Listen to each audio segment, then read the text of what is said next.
ഉപ്പും മുളകിലെ മുടിയന്റെ പൂജയായി എത്തി കയ്യടി വാങ്ങിയ അശ്വതി നായർ സോഷ്യൽ മീഡിയയിൽ ഇന്ന് താരമാണ്. നിരവധി ഫോട്ടോഷൂട്ടിലൂടെയും ടെലിവിഷൻ പരിപാടികളിലൂടെയും ഈ ഫ്രീക്കത്തി അതിവേഗമാണ് മിനി സ്ക്രീനിൽ തന്റെ സ്ഥാനം ഉറപ്പിച്ചത്. നൃത്തം അഭ്യസിക്കുന്ന അശ്വതി കോളേജ് കാലഘട്ടത്തിൽ മുതൽ കലയുടെ ലോകത്ത് തന്നെയുണ്ട്.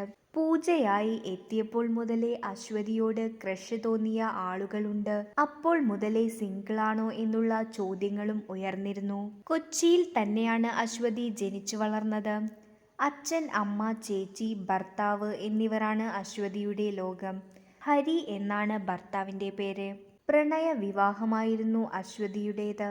വീട്ടിൽ വന്ന് ചോദിച്ച ശേഷമാണ് പ്രണയത്തിലേക്കും വിവാഹത്തിലേക്കും കടക്കുന്നത് എന്നും അശ്വതി മുൻപ് പറഞ്ഞിട്ടുണ്ട്. സൂര്യ ടിവിയിലെ പ്രോഗ്രാം പ്രൊഡ്യൂസറും വീഡിയോ ജോക്കി കൂടിയായ അശ്വതി അപ്രതീക്ഷിതമായിട്ടാണ് നടിയായി എത്തുന്നത്.